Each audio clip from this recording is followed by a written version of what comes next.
"We won't be coming. We're touring South America with your aunt's family. You should not be in a wedding dress anyway." I stared at the text message on my phone, reading it 3 times before the words actually sank in.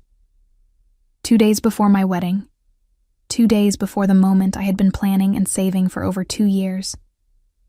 My name is Emily Vargas.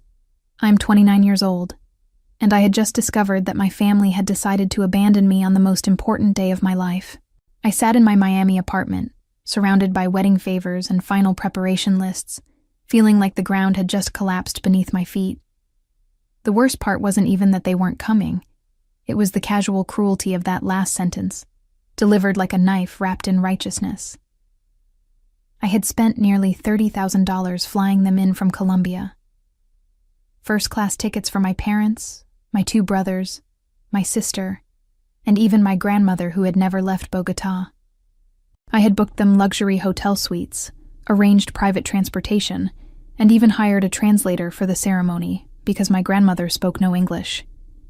Every extra shift I worked at Sunspire Capital, every bonus I earned as a senior investment analyst, every corner I cut in my own life, all of it had gone toward making sure my family could be there when I married Daniel. But apparently, my Aunt Carmen had called with an invitation to tour South America, and suddenly my wedding became an inconvenience. The message was from my mother, but I could hear my father's voice behind it. He had never approved of Daniel, never understood why I would marry someone who wasn't Colombian, someone who didn't share our traditions. To them, this wedding was a mistake I was making, not a celebration they should attend. I set the phone down and walked to my balcony, looking out over Biscayne Bay. The Miami skyline glittered in the afternoon sun, and for a moment I felt completely alone in this beautiful city I had made my home. 3 years ago, I had moved here for my job, building a life from nothing. I had clients who trusted me with millions of dollars, colleagues who respected my expertise, and friends who had become my chosen family. But somehow, my blood family's rejection still had the power to cut deep. Daniel found me there 20 minutes later, tears streaming down my face as I held the phone. "What happened?" he asked, his voice immediately filled with concern. When I showed him the message, his face darkened with anger. "After everything you've done for them," he said. "After all the money, all the effort." But as I looked at him, something shifted inside me. Maybe this was exactly what I needed to see. Growing up in Cartagena, I had always been the daughter who tried too hard. While my siblings seemed to effortlessly meet my parents' expectations, I was constantly fighting to prove myself worthy of their approval. My brothers followed traditional paths. One became an engineer, the other a doctor. My sister married her high school sweetheart at 22 and immediately started having children. They all stayed close to home, building lives that made sense to my parents. I was the anomaly. The one who insisted on studying finance, who dreamed of working in international markets, who saved money to study English instead of planning a wedding. When I announced I was moving to the United States to pursue my career, my mother cried for 3 days. "You're abandoning your family," she said. "You're choosing money over love." But I hadn't been choosing money over love. I had been choosing myself over their limitations. In Miami, I discovered I was capable of things I had never imagined. Within 2 years at Sunspire Capital, I had built a client portfolio worth over $50 million. I spoke at industry conferences, advised Fortune 500 companies on Latin American investments, and earned the respect of colleagues who saw my expertise, not my accent. Daniel had been one of those colleagues initially. He was a senior partner at a prestigious law firm, handling international corporate law. We met during a complex acquisition deal where his legal expertise and my financial analysis had to work in perfect harmony. He was brilliant, kind, and completely supportive of my ambitions. When he proposed last year, it felt like the universe finally made sense. My family's reaction had been predictably disappointing. During our video calls, they barely spoke to Daniel despite his efforts to learn Spanish. My mother would ask pointed questions about his family background, his intentions, his ability to take care of me properly. My father would sit silent and disapproving, occasionally muttering comments about those Americans under his breath. The warning signs had been there all along. When I sent them the wedding invitation, my mother's first question was whether I was really sure about this. When I offered to pay for their travel, my father grudgingly accepted, but made it clear he considered it a waste of money. My sister had been the only one who seemed genuinely excited, calling to ask about the dress and the venue. But even she hadn't called to warn me about their South American tour plans. They had all known, I realize now. They had all decided together that my wedding wasn't worth their time, and none of them had thought I deserved the courtesy of advance notice. The cruelty of that realization was almost worse than their absence would be. The night before my wedding, I sat in my apartment going through the final head count with our wedding planner, Madison. "So we're confirming 93 guests," she said, checking her tablet. "Down from the original 105. "Actually, make that 81, I said quietly. "My family won't be attending." Madison looked up sharply. "Your family?" "But Emily, we had 12 seats reserved for them, including the special dietary requirements for your grandmother." "I know." I tried to keep my voice steady. Something came up at the last minute. The lie felt necessary. I couldn't bear to explain the truth to someone I barely knew, couldn't handle the pity or the awkward condolences. Madison was professional enough not to press for details, but I saw the concern in her eyes as she adjusted the seating arrangements. After she left, Daniel and I sat on the couch in heavy silence. He had been furious when I told him about the text message, ready to call my parents directly and demand an explanation. But I had stopped him. What was the point? They had made their choice, and nothing he could say would change their minds or heal the wound they had opened. "Maybe this is for the best," I said, surprised by my own words. Daniel turned to look at me. "How can you say that?" "Think about it," I continued, the thoughts crystallizing as I spoke. "Would we really want people there who disapprove of our marriage? Who think I'm making a mistake? Who couldn't even be bothered to tell me they weren't coming until 2 days before?" He was quiet for a moment. "You've been carrying their disapproval this whole time, haven't you?" I nodded. "I kept hoping they would come around, that they would see how happy you make me, how good we are together. But they've already decided who I should be, and it's not who I actually am." The realization was liberating and heartbreaking at the same time. I had spent years trying to bridge two worlds, my Colombian heritage and my American dreams, believing I could make my family understand. But they didn't want to understand. They wanted me to be someone else entirely. That night, I called my maid of honor, Jessica, who had become my closest friend since moving to Miami. When I told her what had happened, she was quiet for a long moment. "Emily," she finally said, "I need you to know something. Tomorrow is going to be the most beautiful day, surrounded by people who love and support you exactly as you are. Your family's loss is our gain." She was right.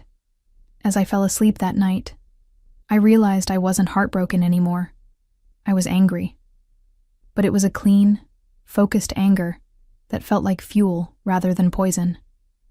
Tomorrow, I would marry the man I loved, surrounded by the family I had chosen. And I would make sure everyone knew exactly how happy I was.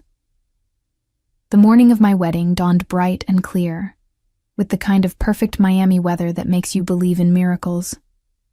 I woke up in my hotel suite at the Four Seasons, surrounded by my bridesmaids who had insisted on staying with me the night before. Jessica was already awake, ordering room service and coordinating with the hair and makeup team. "Today is about joy," she announced as she handed me coffee. "Nothing else matters." She was right, but I couldn't shake the hollow feeling where my family's presence should have been. As I sat in the makeup chair, I kept glancing at my phone, part of me still hoping for an apology text, an explanation, anything that would make sense of their abandonment. Nothing came. The venue was the Perez Art Museum, Miami, overlooking Biscayne Bay. Daniel and I had chosen it because it represented everything we loved about our life here: modern, sophisticated, and uniquely Miami. As I arrived for the ceremony, I was struck by how beautiful everything looked. Madison had worked miracles with the flowers and lighting, and the space felt magical. But then I saw the empty section where my family should have been sitting. 12 empty chairs in the front rows, a glaring reminder of who wasn't there. I felt my composure wavering until Jessica appeared at my side. "Look around," she whispered. "Look at all the people who are here." And she was right. The venue was filled with colleagues from Sunspire Capital, including my boss George Rodriguez, and several senior partners who had become mentors. There were clients I had worked with for years, professionals who had become friends. I saw faces from my graduate program, neighbors from my building, and Daniel's family, who had embraced me from the moment we met. Most surprisingly, I saw Anthony Rivera, a high-profile entrepreneur whose company I had helped take public 2 years earlier. He had become both a client and a friend, and his presence added an unexpected glamour to the event. Next to him sat Catalina Santos, a television personality whose investment portfolio I managed. I hadn't expected either of them to attend. But there they were, smiling and clearly excited to celebrate with us. As the music began and I walked down the aisle, something incredible happened. Instead of feeling the absence of my biological family, I felt surrounded by love from the family I had built. These people were here because they believed in Daniel and me, because they had watched our relationship grow and wanted to be part of our happiness. Daniel's face when he saw me made everything else fade away. His eyes filled with tears, and I knew that whatever pain my family's absence had caused, this moment was perfect. As we exchanged vows, I looked out at our guests and felt overwhelmed with gratitude. These people had shown up for us in a way my own blood relatives couldn't. The ceremony was beautiful, but the reception was where everything truly came alive. Anthony gave an unexpected toast about the importance of chosen family, and Catalina insisted on taking photos with everyone. The energy was infectious, and I found myself laughing and dancing in a way I hadn't expected to be able to. Around 9 p.m., as I was talking with some colleagues from work, my phone started buzzing with notifications. I ignored them at first, too caught up in the celebration to care about anything else. But Jessica grabbed my arm. "Emily, you need to see this," she said, showing me her own phone. Catalina posted photos on Instagram, and they're already going viral. Look at the comments. I pulled out my phone and saw dozens of missed calls and text messages. Something was happening, but I was too happy to care what it was. "Emily, you have to see this," Jessica said, pulling me aside as the reception continued in full swing around us. She showed me her Instagram feed, where Catalina Santos had posted a series of photos from our wedding. The images were stunning. Me laughing with Anthony Rivera, Daniel and me cutting the cake while surrounded by guests, group shots that captured the joy and elegance of the entire evening. But it was the captions that caught my attention. Catalina had written, "Celebrating the beautiful union of two incredible people tonight." Emily Vargas is not only a brilliant financial analyst, but also one of the most genuine souls I know. Wishing you and Daniel a lifetime of happiness. The post had already garnered thousands of likes and hundreds of comments. People were asking who I was, commenting on how beautiful the wedding looked, and several business publications had already reached out to Catalina for more details about the event. "This is insane," I said, scrolling through the notifications. I had no idea she was going to post anything. "And look at this," Jessica continued, showing me another post from Anthony Rivera. He had shared a photo of himself, Daniel and me, with the caption, "Honored to celebrate these two amazing people tonight. Emily's expertise helped take our company public, and her friendship means even more. Here's to love and success." I felt a surge of pride and disbelief. These weren't just clients anymore. They were friends who were publicly celebrating our relationship and my professional accomplishments. The wedding that my family had dismissed as a mistake was being showcased to thousands of people as something beautiful and meaningful. My phone kept buzzing with notifications, but I decided to ignore them. This was my wedding night, and I wasn't going to let anything distract from the joy I was feeling. Daniel found me on the dance floor, spinning me around as our friends cheered. "Are you having fun?" he asked, his eyes bright with happiness. "The best time of my life," I said, and I meant it completely. As the evening wound down, our guests began to say their goodbyes. Anthony and Catalina both hugged me warmly, telling me how honored they were to be part of our celebration. "You deserve all the happiness in the world," Catalina whispered as she hugged me goodbye. Daniel and I retreated to our honeymoon suite around midnight, exhausted but euphoric. We sat on the balcony overlooking the bay, still in our wedding clothes, sharing a bottle of champagne and reflecting on the incredible day. "I can't believe how perfect everything was," Daniel said. "Did you see how happy everyone looked? Your speech during dinner had people in tears." I smiled, remembering the moment when I had stood up to thank our guests. I had spoken about chosen family, about the people who show up for you not because they have to, but because they want to. Looking out at those faces, I had felt more supported than I ever had in my life. "I keep thinking about something Anthony said during his toast," I continued, "that the best families are the ones you build yourself, not the ones you're born into." Daniel reached for my hand. "Your family missed something extraordinary tonight. But honestly, I'm glad they weren't here. This felt like us, like our real life, without any of the judgment or negativity." He was right. As difficult as their absence had been initially, I realized that my biological family's presence would have changed the entire energy of the evening. There would have been tension, disapproval, awkward moments that would have overshadowed the joy. Instead, we had celebrated with people who genuinely loved and supported us. The next morning, I woke up in the honeymoon suite with Daniel's arms around me and the Miami sunshine streaming through the floor-to-ceiling windows. For a blissful moment, I felt nothing but contentment. Then I remembered the buzzing phone from the night before and reached over to check my messages. What I found made me sit up in shock. 47 missed calls, over 100 text messages, dozens of social media notifications, and they were all from my family in Colombia. "Daniel," I said, shaking him gently awake, "you need to see this." The messages had started around 10 p.m. the night before, just an hour after Catalina's Instagram post had gone live. The first one was from my sister.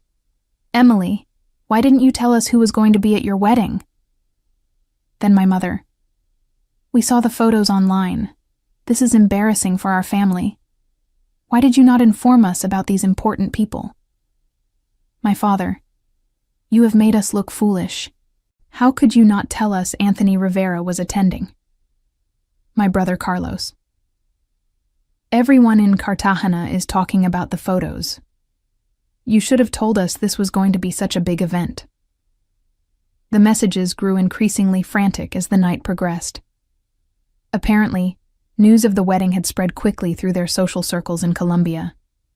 Anthony Rivera was well known in Latin American business circles, and Catalina Santos was a celebrity throughout the Spanish-speaking world. My family's friends and neighbors had seen the posts and were asking why they hadn't attended their own daughter's wedding to such an important event. "Look at this one," I said to Daniel, showing him a message from my Aunt Carmen, the same aunt whose South American tour had been more important than my wedding. "She's asking if there's still time to fly to Miami to extend congratulations in person."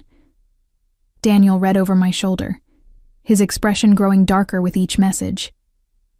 "They're upset that they missed out on the social status, not that they hurt you." He was absolutely right. Not a single message contained an apology for abandoning me. Not one acknowledged the pain they had caused or expressed regret for missing my special day. They were all focused on how their absence had made them look bad in front of their community. My mother's latest message was particularly revealing. Emily, you have embarrassed us by not insisting we attend. People are asking why we were not there for such an important event. You should have explained better how significant this wedding would be. I stared at the phone in disbelief. Even now they were trying to make their absence my fault. I was supposed to have convinced them harder, explained better, somehow forced them to care about my happiness. What are you going to do? Daniel asked gently. I looked at him, then at the messages, then out at the beautiful Miami morning. Something inside me felt incredibly clear and calm. Nothing, I said. Nothing? Nothing at all. I scrolled through my contacts and began blocking numbers. They made their choice when they decided a vacation was more important than their daughter's wedding. They don't get to change their minds now because they realized it might have been advantageous to attend. Daniel watched as I systematically blocked my parents, my siblings, my aunt, and every family member who had sent demanding messages. Are you sure about this? I nodded, feeling lighter with each blocked contact. I'm not their entertainment or their social climbing opportunity. I'm done being their disappointment. 3 hours after I had finished blocking my family's numbers, I did something that felt like the most natural decision in the world. I posted my own collection of wedding photos on Facebook. The album was carefully curated, 43 images that captured the pure joy and elegance of our celebration. There was a stunning photo of me in my dress, laughing with Catalina Santos and Anthony Rivera. Another showed Daniel and me cutting our cake while George Rodriguez, my boss, raised a toast in the background. The group shots were incredible, showing a room full of successful, happy people genuinely celebrating our love. But my favorite photo was one Jessica had taken during the reception. It showed me on the dance floor, arms raised in pure joy, surrounded by friends and colleagues who had become my chosen family. My face was radiant with happiness, completely free of the anxiety and approval-seeking that had defined so much of my relationship with my biological family. I wrote a simple caption: "The most perfect day with the most perfect people." So grateful for everyone who traveled near and far to celebrate with Daniel and me. This is what love looks like, being surrounded by people who choose to show up for your happiness. Chosen family is best. Miami wedding, Choctaw grateful. Within minutes, the likes and comments started pouring in. Colleagues, friends, and acquaintances were congratulating us, commenting on how beautiful everything looked, and expressing amazement at the guest list. Several people mentioned seeing the photos shared by Anthony and Catalina, and the reach was expanding exponentially. I tagged all the significant guests, including Anthony Rivera and Catalina Santos, which amplified the visibility even more.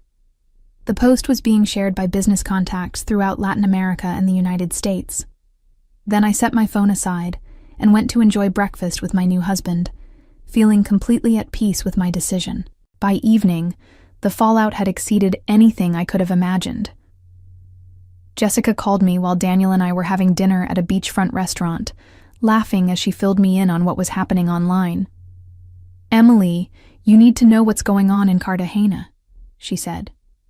"I have cousins there, and apparently your family's absence from your wedding is the talk of the entire social circle. The photos are everywhere. People are sharing them on WhatsApp, posting them on their own social media, asking how your parents could have missed their daughter's wedding to such an important event." The irony was perfect. My family had always been obsessed with appearances, with what their friends and neighbors thought of them. They had spent their lives building a reputation as a successful, close-knit family. Now that carefully constructed image was crumbling, because everyone could see that they had prioritized a vacation over their daughter's wedding, a wedding that had clearly been a significant social event. "It gets better," Jessica continued. "Apparently your Aunt Carmen is getting asked pointed questions about why she thought a tour group was more important than her niece's wedding, and people are doing the math on how much money you spent on tickets they didn't use." I felt a satisfaction that was both surprising and completely justified. For years I had worried about disappointing them, about not living up to their expectations. Now they were experiencing the consequences of their own choices, and it had nothing to do with me seeking revenge. Their absence from a publicly celebrated event spoke for itself. "How do you feel?" Jessica asked. "Free," I said, and I meant it completely. For the first time in my life, I feel completely free. The weight of their approval was gone forever, and I could finally focus on the life I had built.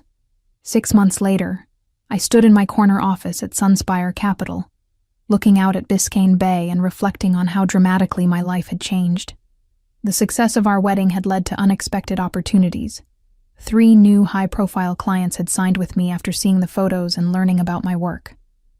Anthony Rivera had recommended me to several colleagues, and Catalina Santos had featured me in an interview about successful Latina entrepreneurs. My family had made a few more attempts to contact me through mutual friends and distant relatives, but I had remained firm in my decision. They had taught me an invaluable lesson: that love should never be conditional on meeting someone else's expectations, and that the most important family is the one you choose to build. Daniel and I had settled into married life with the same joy and partnership that had defined our relationship from the beginning. We traveled, entertained friends, and continued building careers we were passionate about. Our home became a gathering place for the chosen family that had celebrated with us that perfect day in Miami. Sometimes people asked if I missed my biological family, if I regretted cutting ties so completely. The answer was always no. They had shown me exactly who they were and what I meant to them when they chose a vacation over my wedding. I had simply believed them and acted accordingly. Standing there in my office, successful and surrounded by people who truly supported me, I realized that their absence had been the greatest gift they could have given me. I had learned to value myself exactly as much as I deserved, and I would never again settle for less than complete acceptance and love. The revenge I had taken wasn't calculated or cruel. It was simply living my best life and letting the truth speak for itself.